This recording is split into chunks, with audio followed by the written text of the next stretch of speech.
नमस्कार दोस्तों, मैं सुनील कुमार आप सभी का स्वागत करता हूं आपके अपने YouTube चैनल वेद मैथमेटिक्स क्लासेज में। दोस्तों, आज का वीडियो बिहार बोर्ड क्लास 10 के विद्यार्थियों के लिए है। पर आज का जो दोस्तों हमारा विषय है वो है हमारा दो चर वाले रैखिक समीकरण।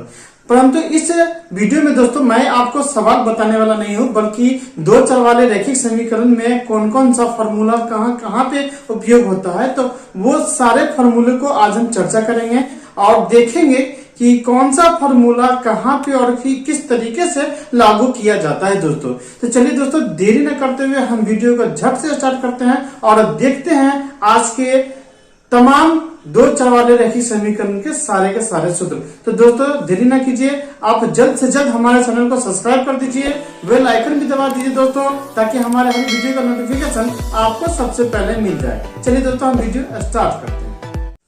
तो आ जाए दोस्तों, हम देखते हैं दो चर वाले रैखिक समीकरण को। तो देखिए दोस्तों, दो चर वाले रैखिक समीकरण नहीं, दो चर वाले रैखिक समीकरण की हम बात करेंगे। दो चर वाले रैखिक समीकरण। तो देखिए दोस्तों, मैं आपको पहले ही बता चुका हूं कि ये चर क्या होता है। ये चर होता है क्या दोस्तों, जैसे कि मान लीजिए कि आपका x है, y है, z है, यही तो हमारा चर है। ठीक है, अलजेब्रा में तो इसी को चर मान कहते हैं। चाहे आपको मान लीजिए कि a रहेगा, b रहेगा, c रहेगा, या फिर p रहेगा, q रहेगा, r रहेगा, s रहेगा, नहीं तो ये सारे के सारे तो हमारा चर है।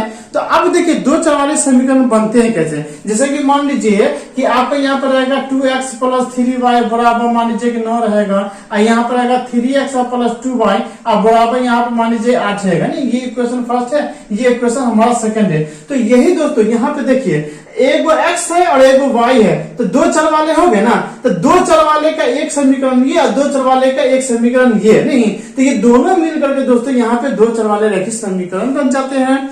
तो इसे दोस्तों हम लोग इस प्रकार से भी लिख सकते हैं यहाँ पे कि देखिए a1x + b1y बराबर c1, नहीं a2x + b2y = c2, नहीं इसको इक्वेशन फर्स्ट और इक्वेशन सेकंड मानते हैं दोस्तों। ठीक है, अब यहाँ पे दोस्तों सबसे ज्यादा इंपॉर्टेंट बात ये है कि ये जो हमारा दो चर वाला रैखिक समीकरण है, ठीक है, तो इसको हल तो करेंगे बाद में, हम इसका हम देखेंगे फॉर्मूला। लेकिन यहाँ पे आपको तीन चीज जो सबसे ज्यादा इंपॉर्टेंट है फॉर्मूला में है, आपको एग्जाम में भी बहुत बार पूछा जाएगा दोस्तों।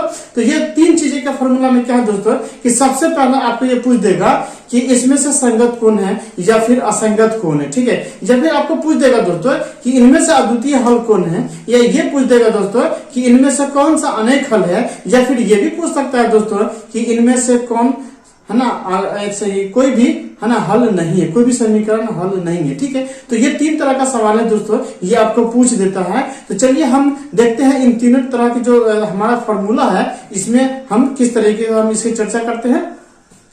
तो सबसे पहले दोस्तों हम यहाँ पे ये हम देखेंगे कि मान लीजिए कि a1/a2 बराबर नहीं होगा b1/b2 के। ठीक है दोस्तों, अगर a1/a2 b1/b2 के बराबर नहीं होगा तो हमारा जो अद्वितीय हल होगा दोस्तों। ठीक है, ये क्या हो जाएगा, हमारा अद्वितीय हल हो जाता है, अद्वितीय हल है। ठीक है दोस्तों, अब ये अद्वितीय हल है दोस्तों, तब ये कैसे हम समझेंगे कि अद्वितीय हल है। देखिए, आप कोई भी समीकरण को, आप जो दो चर वाले रैखिक समीकरण है, आप उसको लीजिए और उसको बनाइए। तो आप बनाते हैं तो इसको बनाने के कई विधि है दोस्तों, इसकी चर्चा हम बाद में करेंगे। तो सबसे पहले तो है एक विलोपन विधि भी है, चाहे प्रतिस्थापन विधि से बनाइए, चाहे आप वर्ग गुणनखंड विधि से बनाइए। आप जिस विधि से भी आप दोस्तों बनाना चाहते हैं, आप उसे बनाने के बाद x और y का हल तो निकलता है।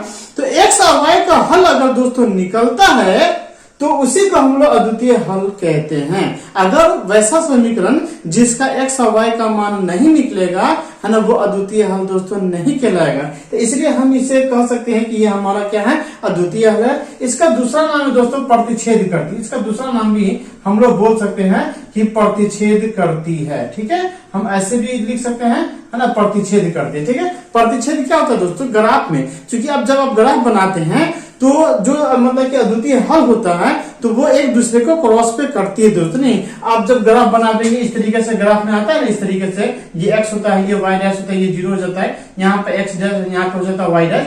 तो जब हम इसका हल करेंगे दोस्तों, जो अद्वितीय हल होगा, तो इसका मतलब है कि उसका जो हमारा जो ये हल जो ग्राफ जो बनता है दोस्तों, वो एक दूसरे को इस बिंदु पर कटता है। ठीक है, तो जैसे इस बिंदु पे दोस्तों कटेगा, तो इसका मतलब है कि वो प्रतिच्छेद भी करती है, इसलिए इसका नाम पड़ता है दोस्तों प्रतिच्छेद करती है। ठीक है, तीसरा है दोस्तों, इसी को हम लोग बोलते हैं संगत भी है। क्या बोलते हैं इसका मतलब, इसी का नाम भी है दोस्तों संगत है। ठीक है, तो इस तरीके का ये एक ही व्यक्ति का यहाँ पे 3 नाम में दोस्तों हो जाता है। नहीं तो ठीक उसी प्रकार से यहाँ भी a1/a2 बराबर नहीं है b1/b2 के, तो वो अद्वितीय हल भी होगा, प्रतिच्छेद भी करेगी और संगत भी हमारा कहलाएगा। तो ये हमारा पहला फॉर्मूला था। ठीक है, अब आ जाइए दोस्तों, जो हमारा दूसरा फॉर्मूला है वो है दोस्तों कि a1/a2 बराबर b1/b2 अब बराबर अगर c1/c2 होगा, है ना, तो हम क्या कहेंगे दोस्तों। नहीं तो इसका तो सबसे पहले होता है दोस्तों एक अनेक हल है ना। सबसे पहले हम लिखेंगे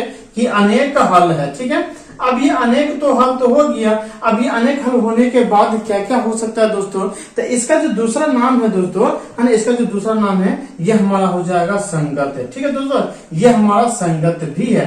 अब इसे हम संगत को कैसे को समझ जाएंगे कि चूंकि कोई भी समीकरण जिसका यहाँ पे जब हम इस समीकरण को बनाते हैं वहां पे, तो कोई समीकरण ऐसा भी बन जाता है दोस्तों, जैसे कि देख लीजिए कि क्या होता है कभी कभी कि 2x + 3y बराबर मान लीजिए कि 8 आ जाता है, और यहाँ पे दोस्तों आ जाता है 4x + 6y अब बराबर मान लीजिए कि यहाँ पे 16 आ जाता है। ठीक है, तो ये इक्वल हो जाता है। ठीक है, जब इसको समीकरण को हल करते हैं तो इक्वल हो जाता है, यहाँ भी आ जाता है 2, यहाँ भी आ जाता है 3 और यहाँ भी आ जाता है दोस्तों 8। ठीक है, इस तरीके से अगर किया जाता है, ये भी समीकरण फर्स्ट, ये भी समीकरण सेकंड हो जाता है। तो ऐसा जो समीकरण होता है हमारा दोस्तों, वो हमारा अनेक हल हो जाता है। अब ये अनेक हल के लिए दोस्तों जब इसका हम ग्राफ बनाते हैं, तो उसका जो हमारा जो ग्राफ बनता है दोस्तों, ये इस तरीके से बन जाता है कि मान लीजिए कि ये हमारा है ना, तो एक ही लाइन पे बनता है दोस्तों। ठीक है, एक ही लाइन पे बन जाता है, और ये चारों बिंदु एक ही जो है ना, चारों लाइन एक ही बिंदु, एक ही रेखा पे है ना, ये चारों बिंदु आ जाती है, इसलिए हम इसको बोलते हैं कि ये अनेक हल हो जाता है। इसे हम संगत के भी नाम से दोस्तों जानते हैं। ठीक है, अब आ जाइए जो हमारा जो तीसरा फॉर्मूला है दोस्तों, तीसरा फॉर्मूला में हमारा क्या कहलाता है कि यदि a1/a2 तो हो है, b1/b2 भी है, बट c1/c2 दोस्तों नहीं है। ठीक है, यदि अगर ऐसा है दोस्तों, तो उसका कोई हल नहीं होगा, कोई हल नहीं होगा दोस्तों। ठीक है, कोई हल नहीं होगा। ठीक है, ये हो जाता है, कोई हल नहीं, मतलब ये हुआ दोस्तों कि उसका कोई हल ही नहीं होगा। जैसे कि आप किसी भी सवाल को विलोपन विधि से या फिर प्रतिस्थापन विधि से बनाते हैं, तो उसमें ऐसा भी समीकरण आता होगा दोस्तों कि सब का सब कट जाता होगा। ठीक है, सब का सब कट जाता होगा, x y तो कट जाता है। ठीक है, लेकिन जो अंक है, जैसे कि मान लीजिए यही सवाल है, यहाँ पे हमारा 16 आ जाएगा। ठीक है, यहाँ पे 16 आ जाएगा, तो हम क्या करेंगे, अगर हम माइनस माइनस माइनस करेंगे तो x भी कट जाएगा, y भी कट जाएगा। तो 8 में से 16 घटाई, चाहे 16 में 4 घटाई, तो -8। तो ये -8 किसका बचा, न तो x का बचा न तो y का बचा, तो ये किसी का मान नहीं है, इसलिए हम लिख देंगे कि इसका कोई भी हल नहीं होगा। ठीक है, अगर दोस्तों ऐसा है, अगर कोई हल नहीं है, तो इसका जो हम लोग होता है दोस्तों, इसका दूसरा नाम होता है, वो हो जाता है असंगत होगा। ठीक है दोस्तों, इसे हम असंगत भी कहते हैं, है ना, इसलिए हाँ, चूंकि इसका कोई हल ही नहीं होगा। और तो और दोस्तों यहाँ पे क्या होगा कि ये जो हमारा है, ये जो हमारा समीकरण है, ये समीकरण हमारा, इसको जो है हम लोग संपाती के भी नाम से जानते हैं। ठीक है, संपाती है। ठीक है, तो इसे संपाती भी कहते हैं। और ये जो समीकरण दोस्तों, इसका जो अन्य नाम होगा दोस्तों, इसको हम लोग समांतर भी बोलते हैं। ठीक है, और समांतर क्यों बोलते हैं दोस्तों, समांतर क्यों बोलते हैं, क्योंकि जब हम इसका ग्राफ बनाते हैं ना दोस्तों, इसका जो हम ग्राफ बनेगा, तो एक ऐसा मतलब कि जो जैसे कि मान लीजिए यहाँ पे हम यहाँ पर x डैश, यहाँ पर y, ये जो y डैश हम लिखते हैं, यहाँ पे 0 करते हैं, तो क्या होता है कि जब इसका हम ग्राफ बनाते हैं, तो कोई भी दो को समीकरण जो है आपस में सीधा कटेगा नहीं, कभी नहीं वो कट सकता है, ये सीधा समानांतर में चला जाता है, इसलिए इसका नाम दोस्तों समानांतर भी पड़ जाता है। तो दोस्तों अब इस बात को याद रख लीजिएगा कि सबसे पहला a1/a2 बराबर नहीं है b1/b2 के, तो अद्वितीय हल होगा, प्रतिच्छेद करती है और संगत भी है। ठीक है, दूसरा कि a1/a2 बराबर b1/b2 बराबर c1/c2, तो अनेक हल भी होगा, उसे संपाती भी कहते हैं और संगत भी कहलाता है। और तीसरा जो है दोस्तों a1/a2 बराबर है b1/b2 है, लेकिन c1/c2 के बराबर नहीं है, तो ऐसा समीकरण हमारा कोई हल नहीं होगा कहलाता है। इसे असंगत भी कहते हैं और ये हमारा समानांतर भी कहलाता है दोस्तों। ठीक है, तो चलिए दोस्तों, अब क्या है कि कोई भी सवाल को बनाने समय में है ना, अब इसको हम लोग चेक कैसे करेंगे दोस्तों। जैसे कि मान लीजिए यही सवाल है, तो ये सवाल जो है हमारा ये अद्वितीय हल है कि अनेक हल है कि कोई भी हल नहीं है, इसे हम कैसे जानकारी लेंगे दोस्तों। तो दोस्तों जो मैंने अभी सवाल मैंने आपको बताया है, तो उन सवालों को दोस्तों पढ़ने के लिए इससे पहले मैंने एक वीडियो ऑलरेडी बना रखा है। आपको आज के इस वीडियो के डिस्क्रिप्शन बॉक्स में वो वीडियो आपको मिल जाएगा दोस्तों, तो वहां से है ना आप वीडियो को थोड़ा आप देखिए अच्छी तरीके से। मैंने वहां पर भी आपको बताया है, बहुत ही बेखूबी से मैंने दोस्तों बनाया है, और मुझे उम्मीद है कि वो वीडियो आप लोगों को बहुत पसंद आई दोस्तों। तो जाइए वहां पे आप उस वीडियो को देख लीजिए, क्योंकि दोस्तों आज जो है वो आज सिर्फ और सिर्फ हम फॉर्मूला पे ही चर्चा करेंगे दोस्तों। ठीक है, तो चलिए अब जो इसका जो नेक्स्ट आपका जो फॉर्मूला है दोस्तों, है ना, 2 चर वाले रैखिक समीकरण में हम उसकी चर्चा करते हैं। अब अजय दोस्तों हम चर्चा करते हैं कि 2 चर वाले रैखिक समीकरण को हल कैसे किया जाए दोस्तों। ठीक है, तो देखिए दोस्तों, 2 चर वाले रैखिक समीकरण को हल करने के लिए अनेक विधियां हैं, जिसमें से दोस्तों आपका जो पहला विधि होता है वो होता है हमारा विलोपन विधि, जिसे हम अपनी भाषा में अपना विधि के भी नाम से जानते हैं दोस्तों। ठीक है, दूसरा जो होता है दोस्तों वो होता है प्रतिस्थापन विधि के द्वारा, और तीसरा जो होता है दोस्तों वो होता है वर्ग गुणनखंड विधि के द्वारा। ठीक है, चौथा होता है लुप्तीकरण विधि भी होता है, एवं 5वां अन्य प्रकार की भी विधि है। बहुत तरह की विधियों के द्वारा बनाया जाता है दोस्तों, लेकिन आपको जो क्लास 10th की जो बात मैं करूं तो उसमें आपको 3 प्रकार की विधियां आपको सबसे ज्यादा मस्ट है। पहला विलोपन विधि, दूसरा जो प्रतिस्थापन विधि होता है, और तीसरा होता है वर्ग गुणनखंड विधि होता है। ठीक है दोस्तों, तो ये इन तीनों को दोस्तों हम किस प्रकार से बनाएंगे एग्जाम में, किस प्रकार से हम इसको सवाल को हम बना पाएंगे दोस्तों एग्जाम में, किस तरीके से हम विलोपन विधि को या फिर प्रतिस्थापन विधि को या फिर वर्ग गुणनखंड विधि को दोस्तों कैसे बना पाएंगे दोस्तों। तो इसके लिए भी दोस्तों हम एक वीडियो ऑलरेडी बना चुके हैं, जिसका लिंक आज के इस वीडियो के डिस्क्रिप्शन बॉक्स में आपको मिल जाएगा दोस्तों। क्योंकि मैं आज इस वीडियो में सिर्फ और सिर्फ फॉर्मूला पे ही चर्चा करने वाला है दोस्तों, इसलिए है ना मैं आपको एक बता रहा हूं कि हमारे डिस्क्रिप्शन बॉक्स में जाइए और वहां पे आप उस वीडियो को देख लीजिए दोस्तों। आपको पसंद आएगी दोस्तों, अगर पसंद ना आएगी दोस्तों तो आप सब्सक्राइब मत करना। ठीक है दोस्तों, चलिए इसके बाद हम देखते हैं दोस्तों कि 2 चर वाले रैखिक समीकरण में जो आता है दोस्तों, वो आता है हमारा एक ऐसा सवाल है ना, जिसको बनाना समझना बहुत ही आसान मजबूरी हो जाता है। उस सवाल को बनाना पड़ेगा ही दोस्तों, क्योंकि एग्जाम में बहुत बार पूछा जाता है दोस्तों। तो वो है हमारा सवाल 2 अंकों की संख्या वाला। ठीक है, तो 2 अंकों की संख्या वाला जो दोस्तों सवाल है वो पूछा ही जाता है। उसको हम बनाएंगे कैसे, तो देख लीजिए। तो सबसे पहले आप दोस्तों ये समझिए कि 2 अंकों वाली संख्या को हम बनाएंगे किस तरीके से, कैसे बनता है वो हमारा सवाल। तो देख लीजिए, आइए हम इसकी हम चर्चा करते हैं। देखिए 2 अंकों वाली कोई भी संख्या लीजिएगा तो आपको सबसे पहले, जैसे कि मान लीजिए कि चलिए हम आपको बता दो, पूछे कि इकाई अंक है ना, इकाई अंक अगर मान लीजिए कि 2 रहेगा और दहाई अंक अगर मान लीजिए कि 5 रहेगा, तो हमारा संख्या क्या बन जाएगा दोस्तों।